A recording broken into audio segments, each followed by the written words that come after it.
Hello, hello. Welcome back to our daily chat. I am Leo, and I am so glad you are spending your time with us today. And I am Leah. Hi, everyone. Leo, I have a question for you. Do you think you need to study for 5 hours every day to be fluent in English? Oh, Leah, I hope not. If I study for 5 hours, my brain will explode.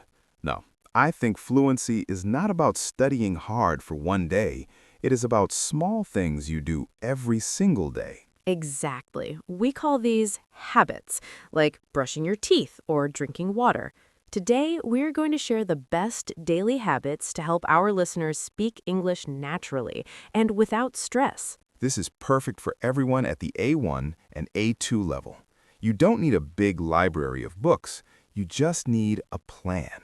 So let's get started.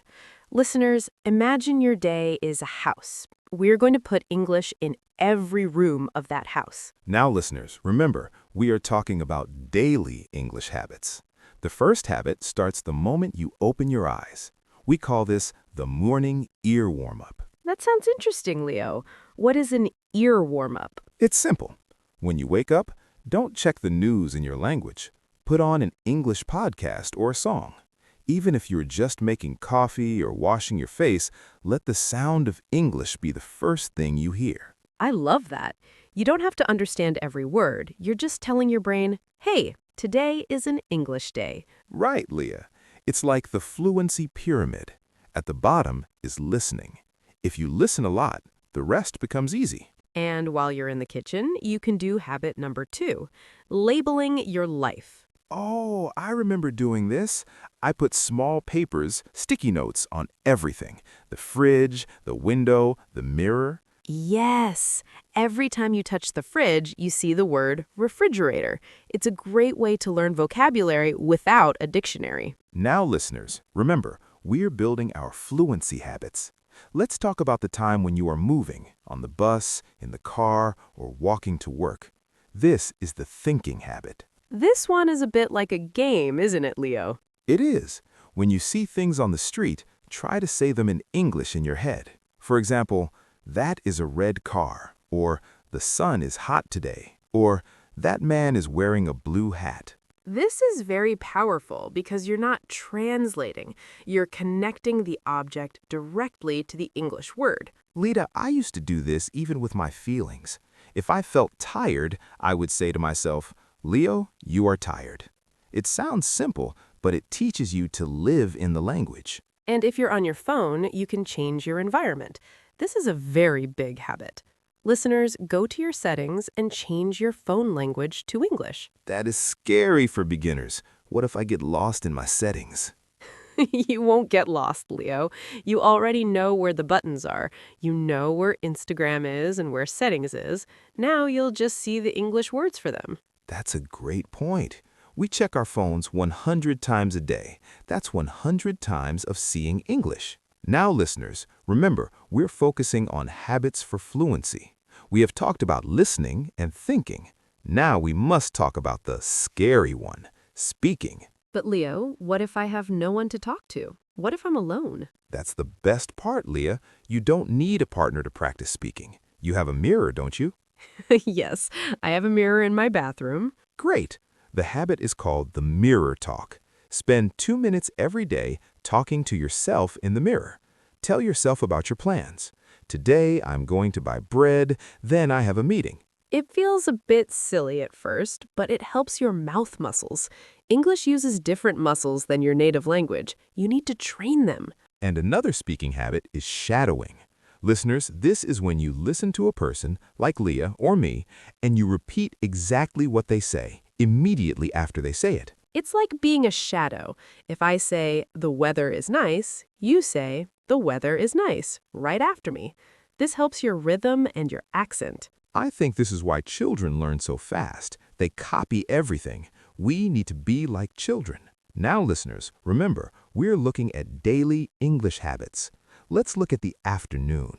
Usually we are busy at work or school. How can we fit English there? I think the best way is the social media swap.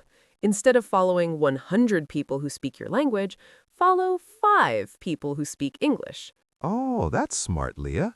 If you like cooking, follow an English chef. If you like football, follow an English sports news page. Exactly.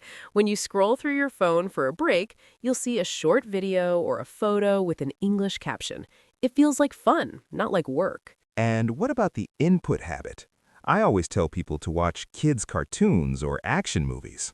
Yes, cartoons use very simple English and a lot of expressions. And action movies are great because even if you don't understand the words, you understand the story. Boom, bang, run!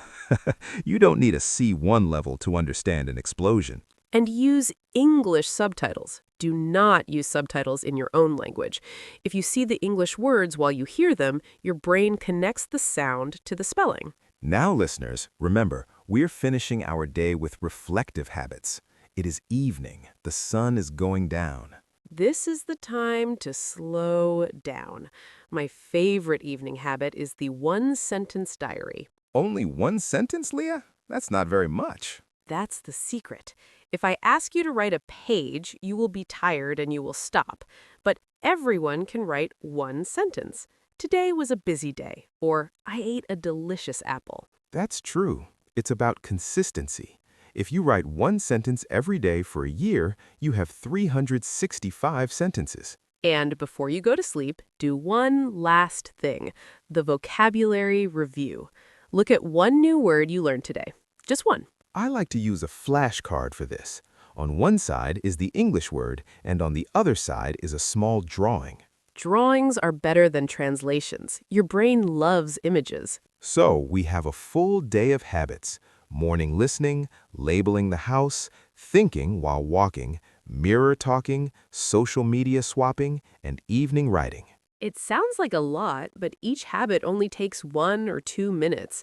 Total time? Maybe 15 minutes a day. And that is the secret to fluency. It is not about the hours, it is about the days. Don't skip a day. Even if you are tired, just do one habit. Listen to one song, write one word, keep the chain going. I feel very motivated now, Leah. I think our listeners are ready to start their new English life. I think so too. Remember, listeners, Leo and I believe in you. You are already doing the first habit right now, listening. Thank you for being with us. We hope these habits help you feel more comfortable with English every day. Have a wonderful day of habits, everyone. See you next time. Bye-bye.